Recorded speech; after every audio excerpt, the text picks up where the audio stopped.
আসসালামু আলাইকুম। কেমন আছেন সবাই? আশা করছি আল্লাহর অশেষ রহমতে সবাই ভালো আছেন। আলহামদুলিল্লাহ আমরাও ভালো আছি। মম লাইফ সাদিয়া চ্যানেলে আপনাদের সবাইকে স্বাগতম। আমি সাদিয়া ব্রাহ্মণবাড়িয়া থেকে বলছি। এই তো আজকেও সকাল থেকে ভিডিওটা স্টার্ট করেছি, তবে সকালে রান্নাবান্না মোটামুটি করেছি। এখন হচ্ছে বাচ্চাদের জন্য টিফিনের ব্যবস্থা করছি। তো ভাবলাম আজকে ছোলার ডাউলের হালুয়া করব, তো সেটার রেসিপিটাও আপনাদের সঙ্গে শেয়ার করব। তো এই জন্য আমি ছোলার ডালটা আগেই রাত্রে ভিজিয়ে রেখেছিলাম, আর এখন ধুয়ে পরিষ্কার করে নিয়েছি। আর প্রেসার কুকার আর কি বাসি দিয়ে নিব, সেজন্য পরিমাণ মতো পানি দিয়ে তারপরে এই তো বাসি দিয়ে নিয়েছি। আর কেমন সিদ্ধ হচ্ছে সেটাও দেখিয়ে দিচ্ছি। এখন হচ্ছে এটাকে কেউ চাইলে ব্লেন্ডারে বা শিলপাটায় বেটে নিতে পারে।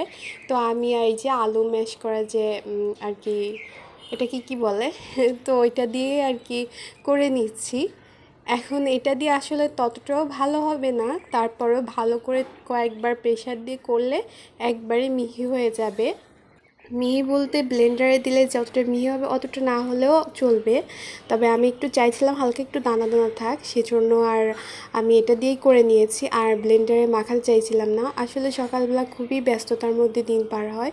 তো সেজন্য আমি হচ্ছে হাতের কাছে যেগুলো ছিল ওইটা দিয়ে কাজটা সেরে নিয়েছি। তো এখানে আমি ঘি আর তেল একসঙ্গে মিক্সড করে দিয়ে একটু গরম হয়ে গেলে তার ভিতরে দারচিনি, এলাচ আর তেজপাতা দিয়েছি।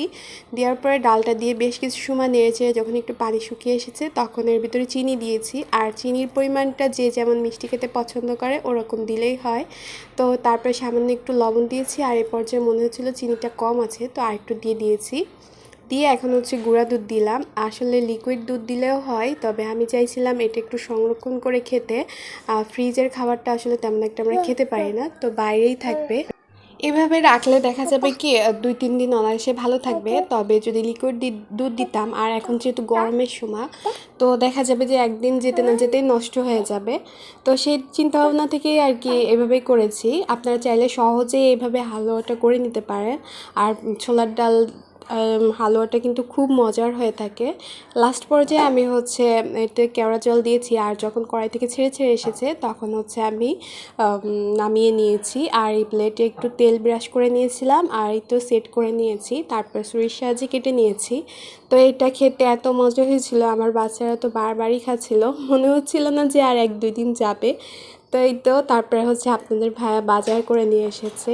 তো আজকে তার ছুটির দিন ছিল, তো সাপ্তাহিক বাজার আর কি। এখানে ছিল হচ্ছে ছোট ছোট মাছ আর কিছু ট্যাংরা মাছ ছিল। তো আর বেশ কিছুদিন ধরে না আমার মনে হচ্ছিল যে একটু ছোট মাছ হলে ভালো হতো, আর মানে বড় বড় মাছ আর খেতে ভালো লাগছিল না।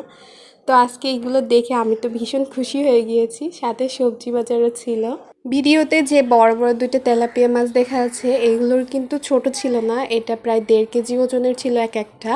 আর বাচ্চারা যেহেতু ছোট মাছ খেতে পারবে না, ওই চিন্তা করেই আর কি কিনে নিয়ে এসেছে। তো আজকের ভিডিওটা এই পর্যন্ত, এখানেই বিদায় নিচ্ছি। সবাই ভালো থাকবেন, সুস্থ থাকবেন, আল্লাহ হাফেজ।